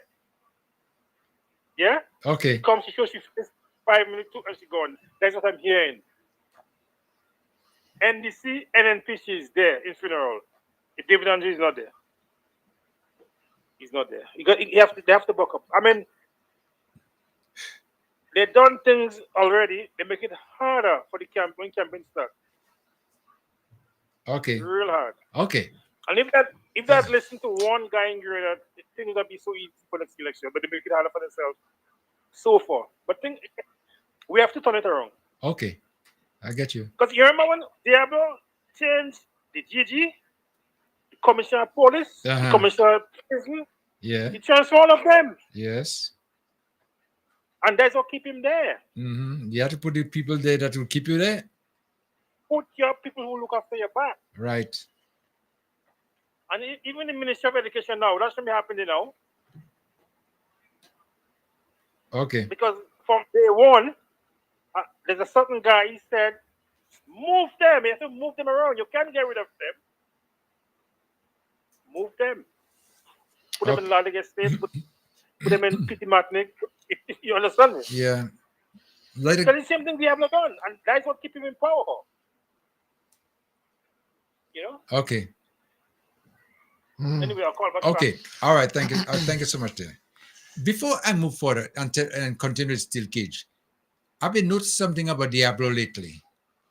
You notice he called names not too long, like Itchy Blaze. You know, you remember you regret what Blaze, you know, what transpired with him and Blaze. You remember that? I think I have the clip there too, you know, but I wouldn't go to it right now. But he talked about that not too long, about 2 weeks ago. I remember he spoke about Elvin Nimrod. You know, now he talking about Danny. Them spirits haunting him, you know. Them spirits haunting him. Oh, Believe me, man. you seen them in front of you know. When you seen this thing in front of you, you gotta call the name, you know. You say when you call the name, they just run. You know that? Yeah. That's old people say. Listen, if a spirit is after you, and Just you see the spirit, calling the name of the spirit. Yeah, and they would disappear. So the spirits could hear is the name you calling. Yes, because they come after you, you know. Okay. And they realize maybe you've seen them, or maybe you have an idea that they are wrong, so they don't want, you know. That's what old people tell me. Eh? Anyway, back to the Steel Cage. Yeah, but somebody is saying here on the chat, suggesting that Bola and Joseph be the referee, or Bola or Joseph. Yes. Well, I mean, you know, the game is between their team. It's a management team, so it's no matter bringing anybody on from the outside. Let them settle that among themselves. So if Bola, who is now the general secretary, wants to, you know, ensure that this match is well done, it could be, or even Joseph. Okay. You know. All right. So don't bring anybody from the outside. Outside, no. Yeah. Keep it in there. Keep it Yeah, inside. right. Okay, yeah. So and that would be a lot better, I find. Well, okay. Now I've been telling you guys, Diablo running again. Or he talking about giving up leadership and whatever case might be, getting somebody inside the joke all they're making. He ain't going nowhere. He has no intention of going nowhere at this time. He's coming back to fight Deacon, and he feel he could beat him. So this is going to be like a rematch. And this is going to put the end of him out to his political career right away, because Deacon going to beat him again. And this time, not even with a 9-6, you know. He could get a 15-0 and say hi, bye, you know. Hold on. But listen, the question that was asked to him, are you going to be running or you're not going to be running? If you're running, are you going to run as a leader or are you going to run as a candidate or whatever? And listen to his remarks. Listen to the way he answered the question. Who is a candidate? Is there a possibility of Keith Mitchell candidate for NNP? But at the same time, Keith Mitchell is not the political leader of the NNP. You hear that? Is it possible for Keith Mitchell to be a candidate of the NNP and not the leader, and not the political leader of the NNP, to go into an election? Listen. Is that a possibility? No. That possibility will not exist. Yes. No. If I'm there, I have to be the leader. That possibility exists. Yeah. You can't. I ain't going in there as a candidate. Huh? A candidate? I tell you. So this thing you're talking about leadership, and he's running. He's going to run again. Play that part again, me. I find I like how he's coming fast there, and he said, "Nah, man, you crazy or what? You can't expect me to be a candidate. I'm the leader." Let me do it again. Listen to it again. Possibility? No. That possibility will not exist. No, that can exist. Don't think about it. No way, no how. Vibes FM, hold on a minute. Vibes FM, take a call. Caller live. Caller, come in. Hi, good afternoon. Yes, good afternoon. Okay. Yeah, Mr. Coy, I'm looking at you all. Okay, thank you. Enjoying the program. Okay. Very much. Yeah. Well, you know, power is something that I don't know why this man wants so much power. You're not giving up. Yes, I'm glad you bring up that point. When they asked him if he's going to run as the leader or or as a candidate. member Yes. or candidate. You Yes. know he's not going to run as no candidate. You know that man have to remain like a leader. But you say that should no. Where are you going with that? Yes. But that means he's not giving up leadership. Yes. I heard him with my 2 ears. He not giving up. No. Oh boy. Well, as I said, we have to just pray hard. But I want those ministers to interact with the people more. They have to get out more, in the village and in community. That this man they call he guilty, as you say, make me laugh, because that is the old saying we always hear about when the spirit is haunting you. Yes. You have to call them for them to leave you alone.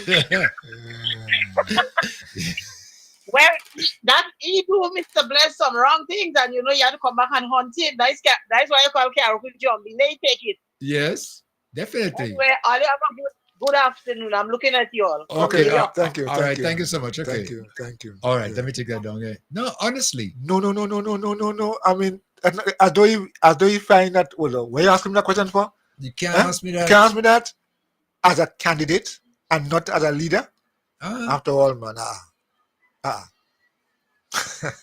No, because you see, the prime minister thing is a problem for him, and he wants to be prime minister all the time. And if you remember, with the 50th anniversary, he came out and he regret he wasn't there. So I have no problem with the need for having to celebrate independence. In fact, I can admit to you that I was hoping that would be my swan song, the 50th celebration.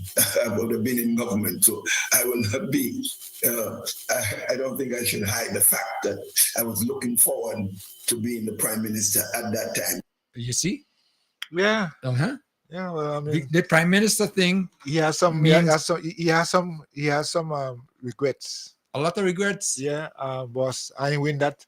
I wanted to be the one in charge of the 50th anniversary of Grenada's independence. Mm-hmm. So you could call. You could say from Gary to Mitchell. Yeah. 50 years. Yes. Later. Right. Gary's father. How they call him, his father got it, and here he is 50 years later. And probably Deacon might be the one to be there for the next 100. Listen, I tell you, spirit under him. Remember told about Daddy Blaze? Yes. Listen what he said about Daddy Blaze. Hold on. If you are to now reflect on two things that you wished that you would have done differently, what would they be? Well, let's face it.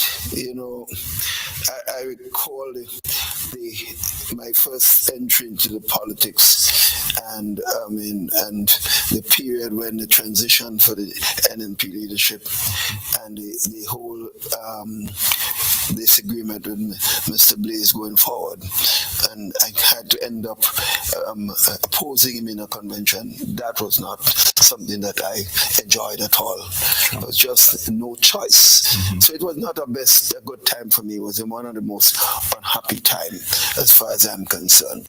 You had no choice, he said? Yeah, you see, you had no choice. Hold on. To challenge him or not to challenge him? Yeah. But the thing about it is, like I told you, hold on. I tell you, when you see people reaching a certain age, before they go, they have to confess, Yeah. You hear confession? That was a time he didn't like. So who forced him to? Was he forced to? He didn't have a choice, he said. He didn't have a choice? No, he didn't have a choice. So who did Daddy Blaze tell him that he's tired and he cannot go anymore?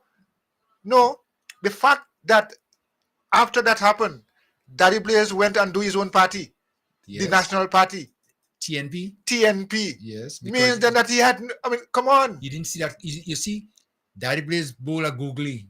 You didn't see a back of the hand stuff. A back of the hand. You didn't see that coming. Yeah. So you figured, no, that's it. Yeah, I catch him.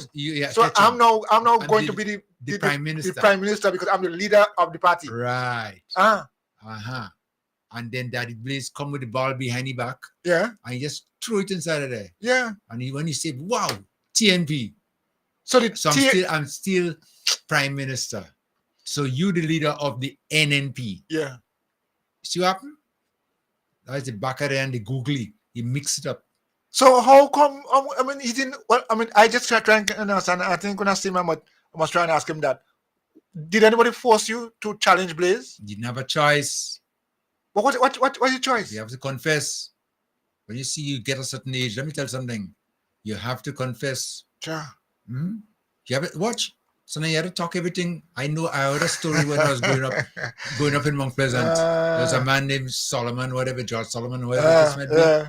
When they start talking, watch, you have to take towel and put in the mouth and tie down. Hush. Don't say Because it. if wasn't a rain or water that fall, such and such person would not be around today, but the rain that saved them. Who is a candidate? Is there a possibility of Keith Mitchell candidate for NNP? But at the same time, Keith Mitchell is not the political leader of the NNP. Is that a possibility? No. That possibility will not exist. Wow. If I am not running, if I decide to run, it will be on the basis that I would continue to be the prime minister of the country and lead the party. And that's so. If I'm not running, rest assured, the fact or the fundamental thing would be because I believe that the party needed new leadership. So that is the criteria. So I hope I'm very clear on this. So if you hear I'm not running, it's because I've come to the conclusion that the party is in a better position to have a new leader to take care of the party in the general elections coming up. So forget all this. So if he's not there, it's because he hasn't really come to the conclusion that the party is in a good place. So the party does not need him now. So so what is it? What is this? Listen, that's the way he's getting on. Hold on. Let me try to take one more call. We're running out of time, you know, because one more topic I want to touch. Okay, let me see. We have to leave that for a while. Let me go. No. The whole idea is that he's running, and I told you guys he's running. And now because he's running, you're gonna have the steel cage match, and then we're gonna have Pedro and him in the ring. And maybe he might have another backer, maybe Pierre, one of them, or Hosford or somebody might join in there to tag team, and then and see. But Pedro's strong enough. You have a lot of backing. Watch out, you know. Pedro have a lot of backing. And like that, when you have the crowd with you, you just get energy, you know. When you have the crowd with you, you just get energy. All right, let me take a call quickly before we Vibes FM caller come in. Hello, good afternoon, gentlemen. Yeah, good afternoon. Good afternoon. The conversation with great amusement. I heard you all laughing and having a fine time. Yes. So, and one a comment I want to say is that the former leader believes in his heart and mind that he owns this little piece of rock that God put in the middle of the ocean. He tells himself that he's the only one that could rule here. He has it embedded in his mind, in his psyche, in his thoughts. And he sees us, Grenadian people, or let me say his supporters, as his subjects. You know, like in medieval time when you had the guns. Yeah. That's how he sees them. And don't matter his age, because he is thinking about he would be a leader in the country in his 80s, you know. Yes. And he doesn't think that there will be things that will be stepping in called dementia, Alzheimer's, and all these things. In his mind, he must be thinking that. What? As you just caller, you mentioned you mentioned about age, you know. And he spoke about age, you know. Listen to what he said about age. I have gone to the mountain top, sisters and brothers. I fear no man. I fear no man, sisters and brothers. Because my mother lived to 102 and now in my 70s. You hear that? Yes, I heard. is not it's not a hereditary thing. Because there are people that live 100 plus and they have children that died in their 20s. Yes. And they have children that died in their 60s. And there are people who are and their children died already. So that your mother reach out. Yeah. Reach out. Come and know he's Jehovah. Knows his time. He knows his moment.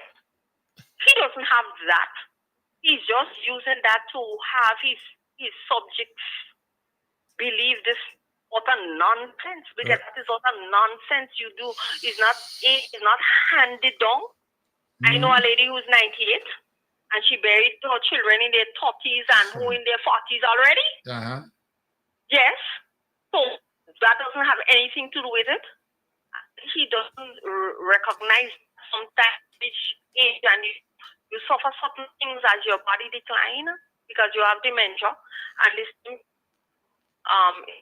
people who are dead, and you could about doctors who didn't know about the decline of the brain and all that, and listen to some of the foolishness he says sometimes, and I tell you that there's no critical thinking skills among his folks, his supporters. Nonsense, they laugh and they grin and not even thinking that it's nonsense. They don't listen. They don't think it's nonsense, and their mind, as I always said, Grenada is the only island in the Caribbean, not even Haiti, because I didn't hear they call Haiti that name, that has a nickname, the poor and vulnerable. Grenada is the only island that has a nickname, an alias, better known as poor and vulnerable. And Grenadians are happy. Many of them in his realm are his subjects. They are happy to be called so, not understanding that this is a nasty stigma on you.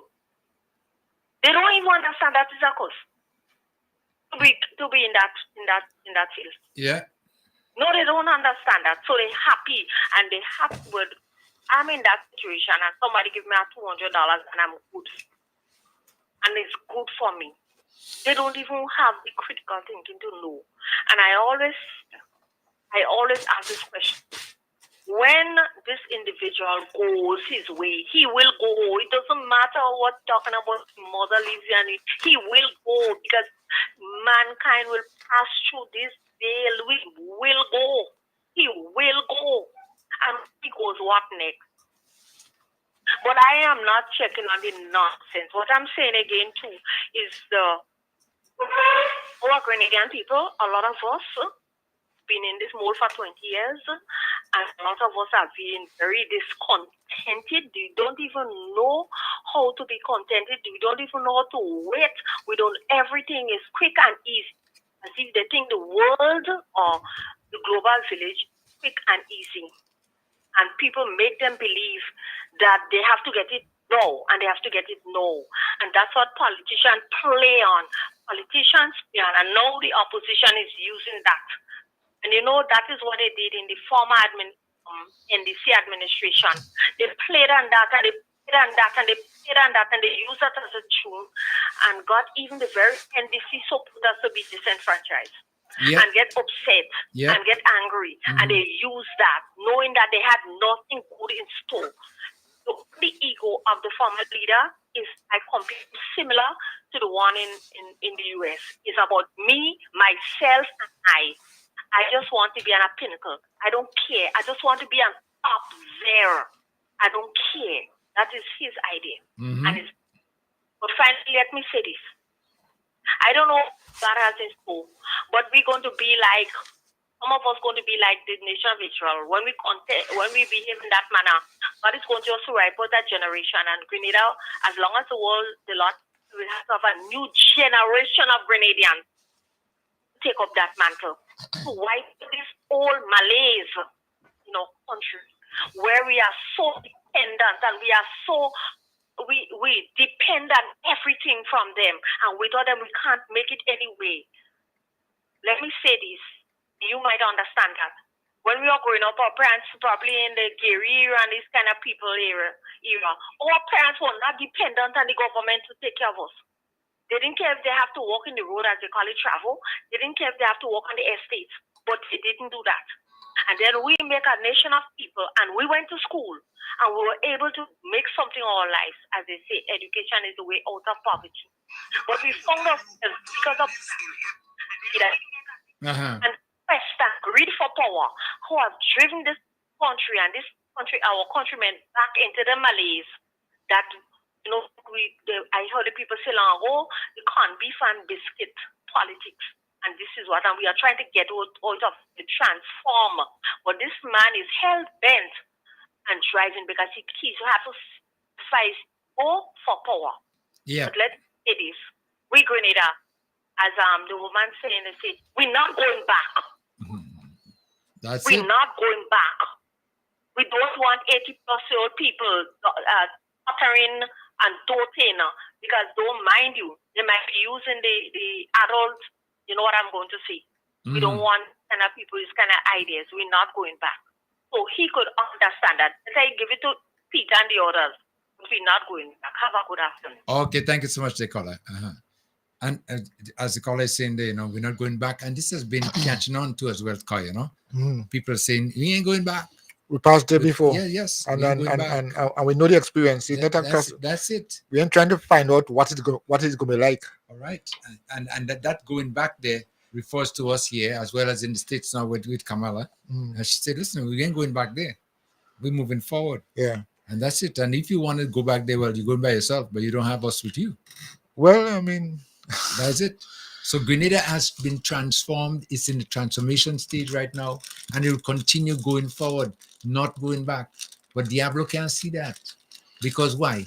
The defeat has not yet, he didn't come to terms with it yet. No. He's still thinking, boy, yes. I should be the one in charge now. No, I tell you guys, if you remember, before that I was telling you, it's like a center for losing the eggs.